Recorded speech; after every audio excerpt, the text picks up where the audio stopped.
3 doors from his mother's house, Tyree Nichols ran for his life. He never made it home. The dashboard camera catches the first burst of pepper spray, a chemical cloud hanging in the cold January air. Tyree Nichols' voice cuts through the Memphis night. "I'm just trying to go home." Hands in blue uniforms drag him from his car. Just down the street, his mother's house glows with warm light, a sanctuary he would never reach. Tyree Nichols saw Memphis through a different lens. He was a 29-year-old photographer, a transplant from Sacramento, who found beauty in the city's golden hour sunsets and the graceful arc of a skateboarder in motion. He worked at FedEx, he raised his 4-year-old son, and he carried his camera everywhere. He was an artist capturing light in the shadows. Prowling the same streets was the Scorpion Unit, street crimes operation to restore peace in our neighborhoods. 5 officers in unmarked cars tasked with confronting the city's most violent offenders: Demetrius Haley, Justin Smith, Tadarrius Bean, Emmitt Martin, and Desmond Mills Jr. They wore the same uniform, but they carried something else entirely. A permission slip for brutality, disguised as justice. The traffic stop began with shouting. It ended with Tyree running, not from guilt, but from a primal, gut-level fear. The kind of fear that recognizes a predator. He ran toward the one place he felt safe.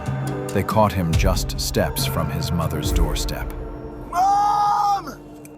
The place where he learned to walk was where he would take his final breaths. What happened next was a choreographed horror. Batons rose and fell. Steel-toed boots connected with flesh and bone. Body cameras mysteriously tilted away, pointed at the sky, at the ground, anywhere but at the 5 men methodically dismantling another human being. "Put your hands behind your back!" they screamed while they held him down. They were constructing their alibi in real time. When the ambulance finally arrived, Tyree's heart had already stopped. At the hospital, doctors fought a war inside his body. Initial scans showed no brain injury, a temporary, cruel reprieve. Then the storm began. His brain started to swell, pressing against the unyielding bone of his skull. Blood vessels burst under the pressure. His kidneys failed. His liver shut down. His lungs filled with fluid. The beating had triggered a catastrophic chain reaction, a total internal collapse. 3 days after the traffic stop, Tyree Nichols was declared brain dead. The official cause was homicide, blunt force trauma. The release of the body camera footage ignited a fire. It swept from Memphis to Sacramento.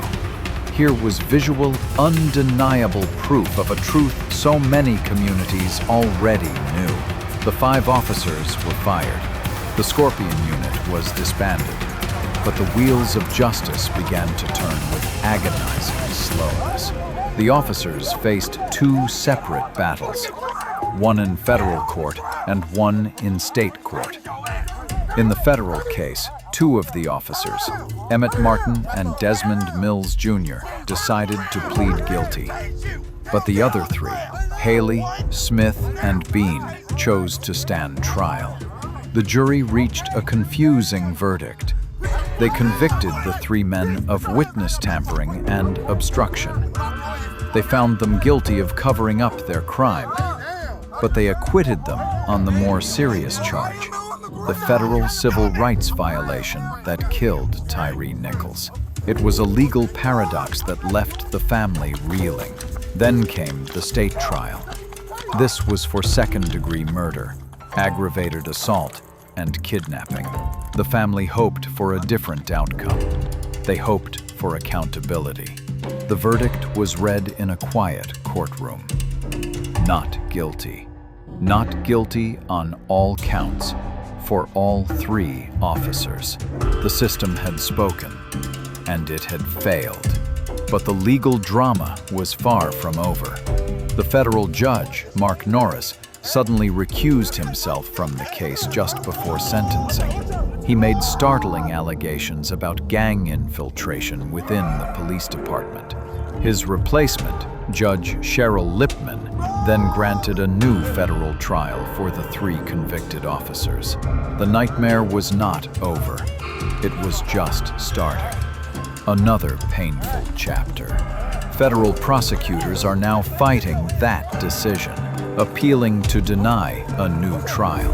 The civil lawsuit from the family moves forward, and the 5 officers remain free. RowVaughn Wells, Tyree's mother, stands in the rain outside the courthouse. Her voice is steady, but her hands tremble. "They didn't see my son," she tells the crowd. "They saw a black man running." Her words hang in the humid air. A verdict more truthful than any the courts could ever deliver. Back in Sacramento, skateboarders gather at Regency Park. They hold candles beneath the photographs Tyree took of their city. They remember the man who saw beauty where others saw blight, the man who carried his camera like a shield against the darkness. The 5 officers walk free. Their futures are uncertain, but their present is unburdened by prison bars. And Tyree Nichols lies in the cold earth. His legacy is now reduced to legal motions and protest signs.